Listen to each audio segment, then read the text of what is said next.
Assalamualaikum warahmatullahi wabarakatuh. Bismillahirrahmanirrahim. Ashhadu an la ilaha illallah wa ashhadu anna Muhammadar Rasulullah. Allahumma salli ala sayyidina Muhammad wa ala ali sayyidina Muhammad.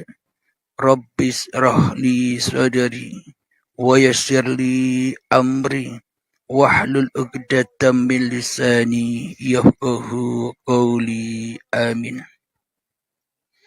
Bismillahirrahmanirrahim. Salam hormatku, salam santunku, salam kasih sayangku buat semua para sahabat-sahabatku, baik yang ada di dalam ataupun yang ada di luar negeri. Semoga kita semua di dalam Jumat yang berkah ini kita senantiasa dilimpahkan rahmat dan hidayah dari Allah Subhanahu wa taala. Amin ya rabbal alamin.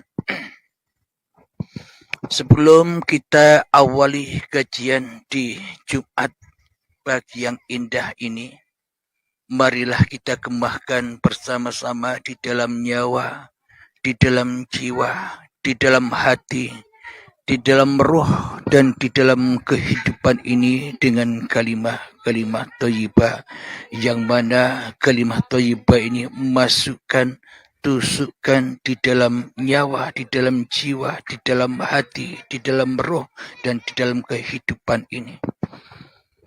Subhanallah walhamdulillah wa la ilaha illallah wallahu akbar wa la hawla wa la quwwata illa billahil aliyil azim. Sadaqallahul azim. Pagi ini kajian bertajuk atau berjudul Agama adalah Jalan Pulang. Jadi semua manusia yang memasuki agama-agama apapun, pasti tujuan di dalam hatinya ingin pulang kepada Tuhannya. Orang beragama, agama apapun itu berarti manusianya percaya dengan adanya Tuhan, percaya bahwa dirinya adalah titisan Tuhan, percaya bahwa dirinya adalah ciptaan Tuhan, percaya bahwa dirinya adalah buatan Tuhan, percaya bahwa dirinya adalah diwujudkan Tuhan, percaya bahwa dirinya adalah dihidupi oleh Tuhan yang mencipta dirinya. Itulah dasar-dasar semua agama. Kenapa manusia berbondong-bondong masuk agama apapun itu? Karena manusianya sadar bahwa dirinya adalah ciptaan ejaan Tuhan. Tuhan yang esa, Tuhan yang ahad, Tuhan yang satu. Jadi Tuhan itu adalah Tuhannya seluruh alam semesta. Jadi agama Tuhan itu adalah agama rahmatan lil alamin. Untuk seluruh manusia, karena seluruh manusia berawal dari Tuhan, maka kembalinya pun juga kepada Tuhan. Itulah tujuan-tujuan agama tercipta di dunia ini. Maka dari itu manusia berbondong-bondong masuk di dalam agama-agama, terkhususnya agama Islam, Nasrani, Yahudi, Majusi, dan semua agama apapun, intisarinya tujuannya hanya untuk kembali kepada Tuhannya, supaya bisa berjumpa Tuhannya. Akan tetapi selama ini agama disalahgunakan bagi individu-individu manusia untuk menambah kokohkan, menambah banggakan, menambah rasa muliakan hawa nafsunya sendiri. Sehingga agama hanyalah untuk formalitas saja, tidak bertemu Tuhannya, malah tambah jauh dari Tuhannya. Karena dirinya, karena kita selama ini beragamanya salah tujuan. Tujuannya kembali pulang kepada Allah, kembali kepada Sang Pencipta, kembali kepada siapa yang mewujudkan. Malah di dalam agama kita semakin dan semakin tambah congkak dan tambah sombong. Dikira agama yang kita peluk adalah agama yang termulia, agama yang benar, agama yang diridhoi di sisi Allah. Bagaimana mungkin agama kita diridhoi di sisi Allah, sementara di dalam hati kita yang jadi Tuhan bukan Allah, tapi yang jadi Tuhan di dalam hati kita masih hawa nafsu kita sendiri. Bagaimana dikatakan kita mau pulang kepada Tuhan Sang Pencipta, sementara di dalam kegiatan aktivitas kita sehari-hari, kita pulang dan pulangnya selalu kepada iblis dan setan, yakni pulang kepada hawa nafsu kita sendiri sebagai penguasa, sebagai penggerak, sebagai pencipta apapun yang kita kerjakan selama ini. Jadi kebanyakan manusia, ya termasuk saya juga, saya salah jalan di dalam agama, salah jalan pulang kepada Tuhannya. Maka dari itu para nabi dan para rasul selalu mengajarkan bagaimana cara jalan pulang kepada Tuhan yang telah menciptakan kita. Maka diajarkanlah innamal a'malu binniyah. Apapun pekerjaanmu, apapun aktivitasmu, maka selalulah diawali dengan niat. Lalu apa tujuan niat itu? Tujuan niat itu supaya hati kita pulang kepada lillah, tidak pulang kepada hawa nafsu. Supaya sholat kita kembali kepada lillah, bukan pulang kepada pengakuan-pengakuan hawa nafsu inilah yang berkuasa untuk sholat. Itulah ajaran para nabi dan ajaran para rasul supaya manusia bisa kembali pulang ke jalan Tuhannya. Dengan apa? Dengan lillahi ta'ala. Berarti bila sudah lillahi ta'ala, manusianya masih ada atau sudah kembali kepada ketiadaan. Awalnya manusia tidak ada. Saya umur 50 tahun yang lalu. Saya 50 tahun yang lalu tidak ada. Kemana jalan pulangnya? Ya ketiadaan lagi. Kalau kita masih merasa ada, kita masih merasa wujud, kita masih merasa hidup, apa bedanya kita dengan Tuhan? Berarti kita yang jadi Tuhan, Tuhannya jadi makhluk, Tuhannya digoibkan, Tuhannya ditiadakan, sehingga siapa yang jadi Tuhan sebenarnya selama ini? Kita apa Allah? Selama ini kita telah salah Tuhan. Bila Tuhannya saja salah, apakah mungkin kita dikatakan sudah beragama?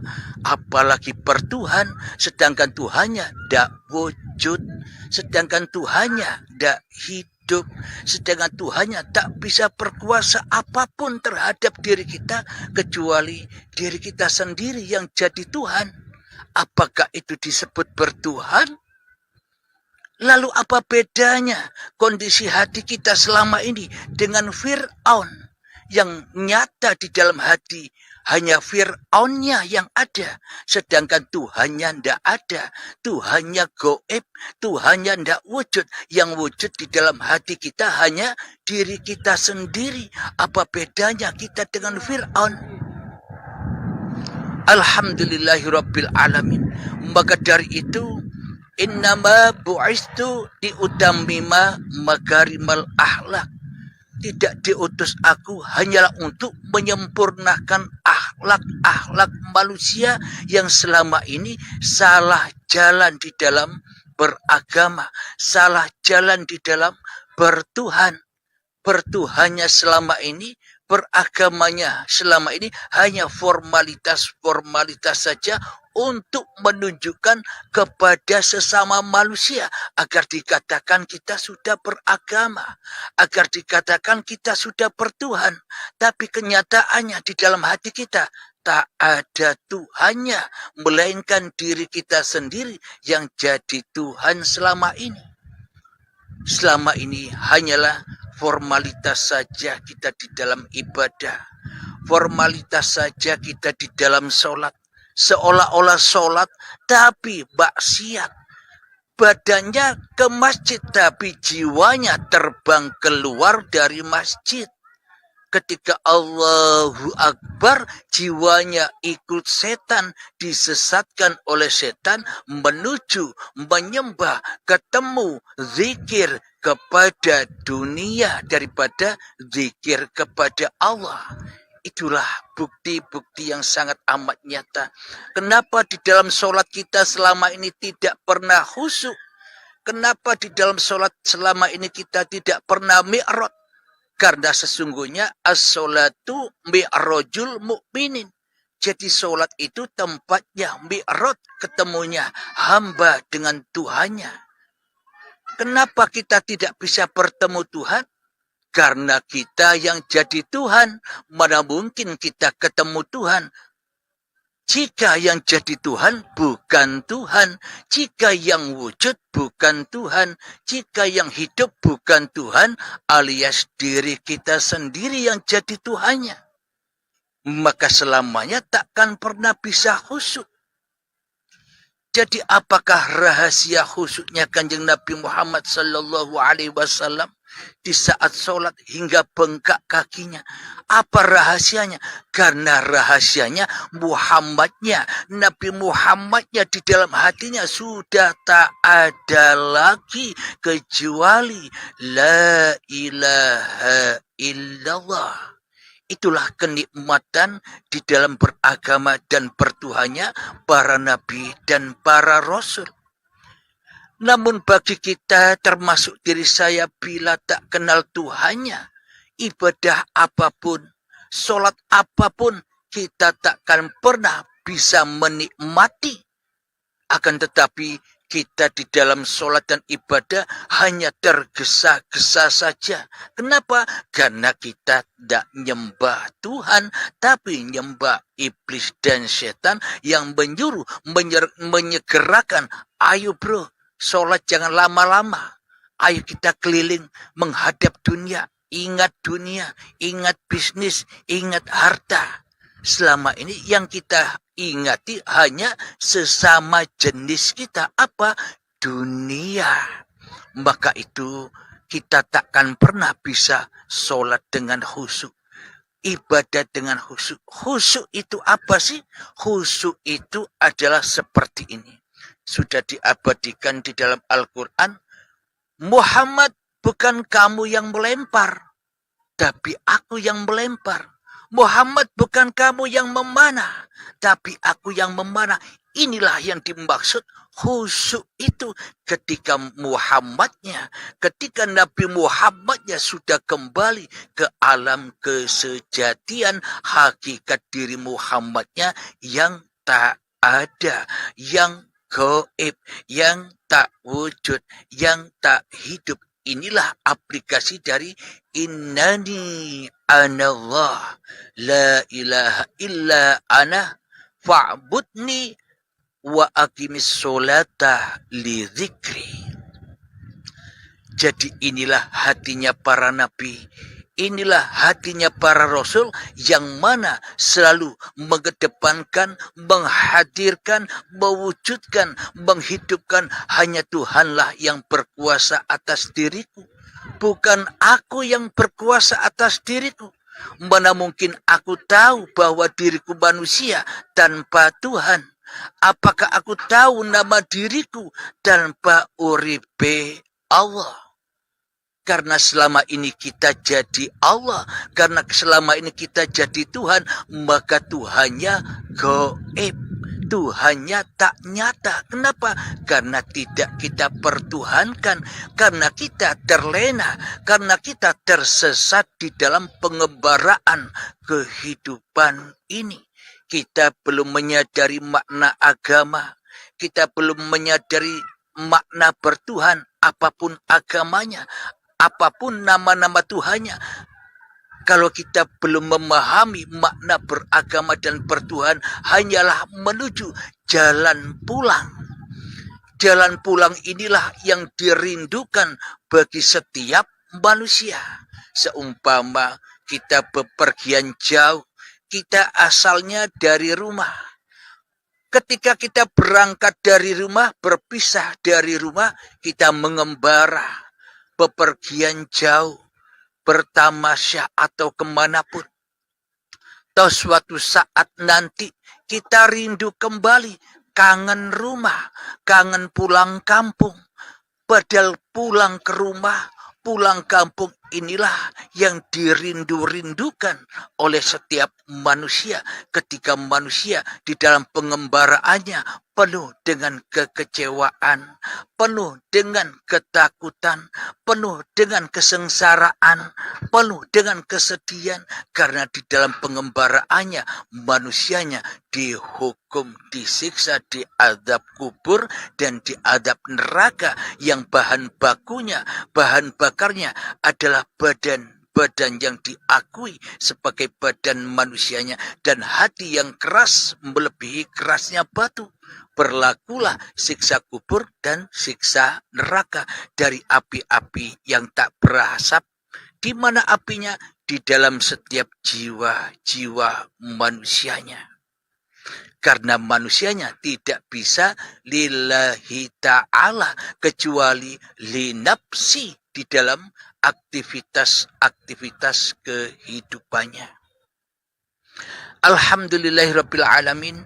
Sebelum kita lanjutkan kajiannya, marilah kita berlatih menghening-heningkan hati kita dari diri kita, mensunyi-sunyikan hati kita dari diri kita, menggelap-gelapkan diri kita dari hati kita, memati-matikan diri kita di dalam hati kita, menghancur-hancurkan diri kita di hati kita, agar semakin nyata dan nyata kewujudan Tuhan pencipta alam semesta ini.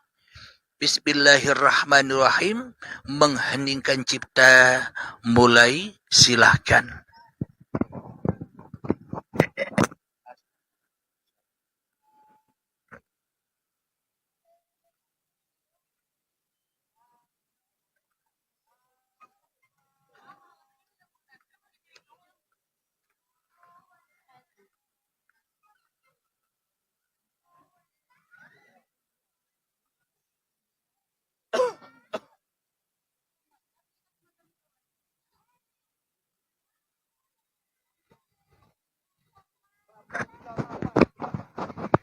Alhamdulillahirabbil alamin. Mengheningkan cipta selesai.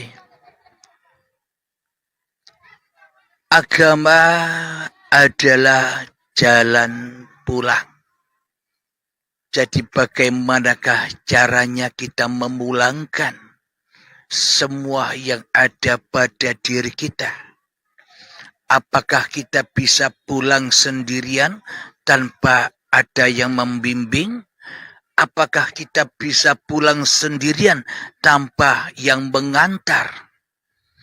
Jika kita merasa bisa pulang sendirian, maka berarti yang menuntun, maka berarti selama ini yang membimbing kan masih hawa nafsu kita sendiri yang membimbing, yang menunjukkan. Akan tetapi siapakah hawa nafsu kita sendiri? Itulah guru kita semua selama ini, iblis dan setan yang selalu kita jadikan pemimpin di dalam hati kita. Maka dari itu sangat perlulah pembimbing untuk membawa kita menuju pulang kampung, yakni contoh kalau disyariatkan, bagaimana aku bisa pulang kampung? Kendaraannya ndak ada, pesawatnya ndak ada. Ya harus pesawatnya harus ada dulu, kendaraannya harus ada dulu, baru bisa pulang. Apa kendaraannya? Buruk. Apa buruk itu? Apa buruk itu semacam makhluk. Buruk itu adalah berkah. Hati yang barokah. Buruk hati yang selalu seperti kilat menuju Tuhannya. Duduknya wet sampai kepada Allah. Sholatnya wet sampai kepada Allah. Kenapa? Karena sudah tahu jalan pulangnya. Akan tetapi bila kita belum pulang kepada Allah, sholat bagaimanapun kita takkan pernah bisa sampai kepada Allah, melainkan hanya bersenda gurau saja. Kita bukan nyembah Allah tapi nyembah dunia. Ingatan kita, zikiran kita, kehadiran kita di hati kita hanyalah berhala dunia, hanyalah arca kepentingan hawa nafsu kita yang kita pertuhankan, yang kita ingati, yang kita zikiri, yang kita lantunkan di dalam setiap benak hati kita selama ini.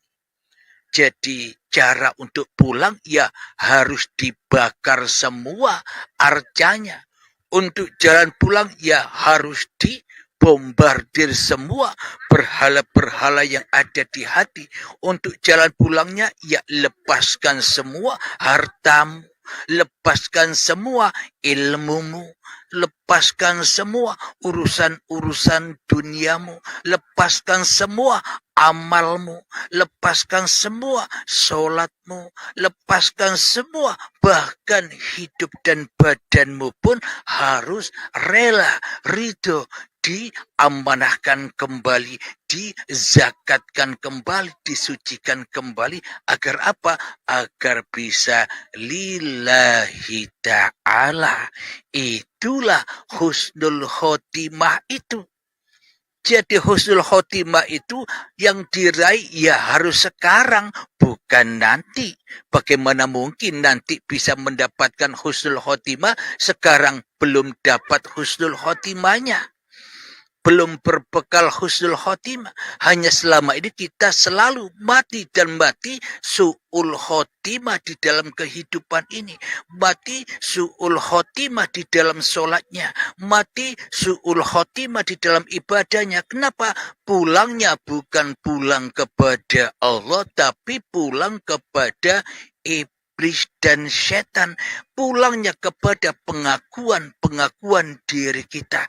Itulah su'ul khotimah.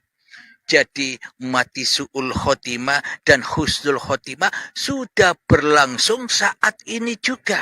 Jadi masing-masing diri kita lah yang paling tahu, aku ini sudah mati su'ul khotimah apa husnul khotimah.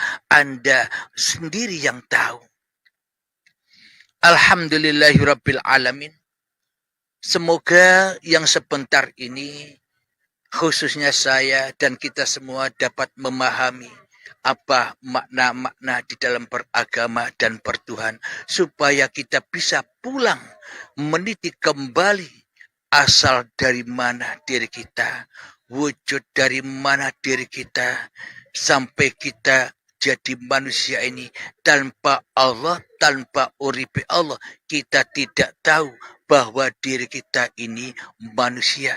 Kita tidak tahu bahwa diri kita ini makhluk tanpa Allah. Berarti yang harus tahu Allah adalah siapa? Apakah mungkin manusia tahu Allah? Jika bukan Allah sendiri yang tahu dengan zatnya sendiri dan tahu dengan apapun yang diciptakannya. Alhamdulillahirabbil alamin. Semoga saya dan kita semua mendapatkan keridhaan Allah Subhanahu wa taala. Amin ya rabbal alamin. Sebelum kita akhiri kajian di pagi yang indah ini, marilah kita gembahkan salawat dolimin taf'ul bala. Allahumma salli ala sayyidina Muhammad wa ashghili zalimin bizalimin wa ahrijna min bainihim salimin wa ala alihi wa sahbihi ajma'in. Allahumma barik lana fi rajabin wa sa'bana wa ballighna ramadana. Allahumma barik lana fi rajabin wa sa'bana wa ballighna ramadana. Alhamdulillahirabbil alamin. Allahumma shalli ala sayyidina Muhammad wa ala ali sayyidina Muhammad. Allahumma ya qadiyal hajat, Allahumma ya mujibad da'awat, Allahumma ya rafi'ad darajat, Allahumma ya muhillal muskilat, Allahumma ya syafiyal amrad, Allahumma ya kafiyal muhimmat, Allahumma ya dafi'al baliyat. Allahumma khtim lana bil iman, Allahumma khtim lana bil islam. Rabbana atina fid dunya hasanah wa fil akhirati hasanah wa qina adzabannar. Wa sallallahu ala sayyidina Muhammad wa ala alihi wa sahbihi wa sallam. Walhamdulillahi rabbil alamin. Akhirul kalam. Assalamualaikum warahmatullahi wabarakatuh.